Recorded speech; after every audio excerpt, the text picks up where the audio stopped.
सबको मेरा नमस्कार। आज की कुछ महत्वपूर्ण चीज़ें मैं आपसे शेयर करना चाहूँगा कोरोना के बारे में।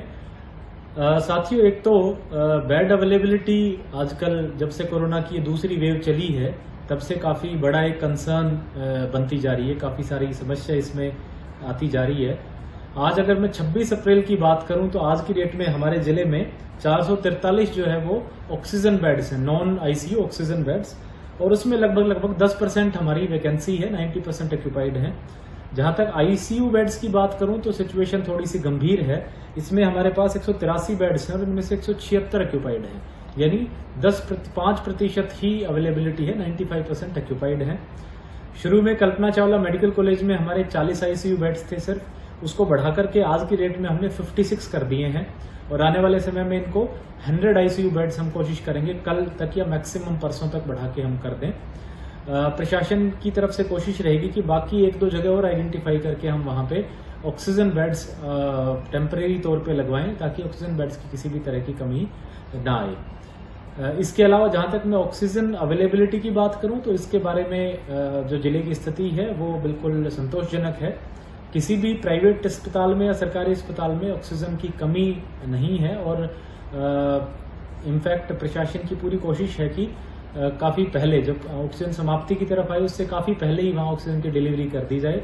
हमें रेगुलर बेसिस पे गाड़ियों के जरिए लिक्विड ऑक्सीजन की सप्लाई हो रही है और कहीं पे भी इसमें स्थिति चिंताजनक नहीं है।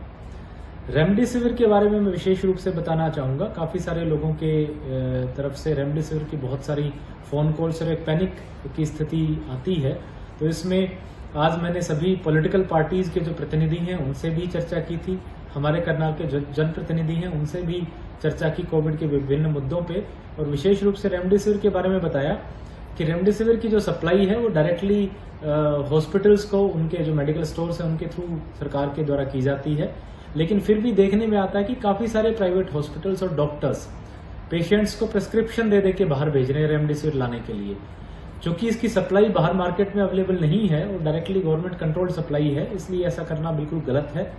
मैं प्राइवेट अस्पतालों को स्पष्ट रूप से वार्न करना चाहूंगा कि अगर आगे से किसी भी प्राइवेट हॉस्पिटल ने इस तरह की चीज की और अननेसेसरीली पैनिक क्रिएट करने की कोशिश की तो न केवल हम उस प्राइवेट अस्पताल के खिलाफ एक्शन लेंगे, बल्कि जिस भी डॉक्टर ने ये प्रिस्क्रिप्शन लिख के मार्केट से लाने के लिए पेशेंट को कहा है, अटेंडेंट को कहा है, हम उसके खिलाफ कार्रवाई करने के लिए एमसीआई को लिखेंगे।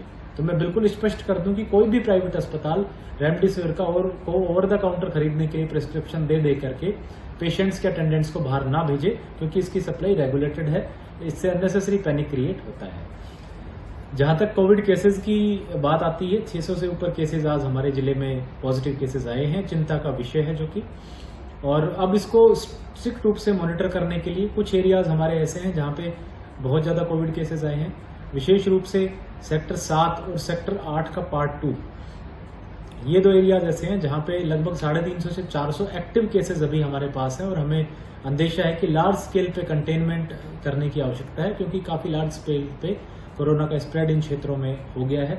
इसलिए आज मैंने इस क्षेत्र के नगर निगम पार्षद से भी और आरडब्ल्यूएस से मीटिंग की और प्रशासन ने यह फैसला लिया है कि आने वाले 1 हफ्ते तक करनाल के सेक्टर 7 और करनाल सेक्टर 8 पार्ट 2 पे संपूर्ण रूप से लॉकडाउन लगाएंगे। हम उसको लार्ज कंटेनमेंट एरिया डिक्लेयर करके बैरिकेडिंग और पुलिस फोर्स लगा करके उसकी एंट्री और एग्जिट को 1 हफ्ते के लिए संपूर्ण रूप से रोक दिया जाएगा। जो भी इसेंशियल चीजें हैं वो हम प्रशासन के द्वारा मुहैया कराई जाएंगी। नगर निगम के जो हमारे कमिश्नर हैं विक्रम जी, उनको इसका नोडल अफसर बनाया गया है। इस एरिया में जो इसेंशियल चीजें हैं उनकी सप्लाई की जिम्मेदारी जो है वो उनकी रहेगी। और मैं सभी लोगों से आश्वस्त करूंगा कि इन क्षेत्रों में जो लोग रहने वाले हैं, नागरिक हैं, बिल्कुल भी चिंता करने की आवश्यकता नहीं है। चाहे वो किराने का सामान हो, सब्जियां हो, फल हो, दूध हो, आपको सरकार के द्वारा हर रोज जो है समय पे ये चीजें उपलब्ध कराई जाएंगी। साथ ही हमारी जो हेल्थ डिपार्टमेंट की टीमें हैं वो इन क्षेत्रों में घर घर जाकर के स्क्रीनिंग करेंगे और जो भी सिम्टोमेटिक पेशेंट्स होंगे उनका टेस्ट कराया जाएगा। तो सभी करनाल वासियों से मेरा आग्रह है कि प्रशासन 24 घंटे आपकी सेवा में लगा है, तत्पर है। आप भी प्रशासन का सहयोग करें, कोविड के प्रोटोकॉल्स का पालन करें, मास्क लगाएं, डिस्टेंसिंग का पालन करें। आप सबका बहुत बहुत धन्यवाद।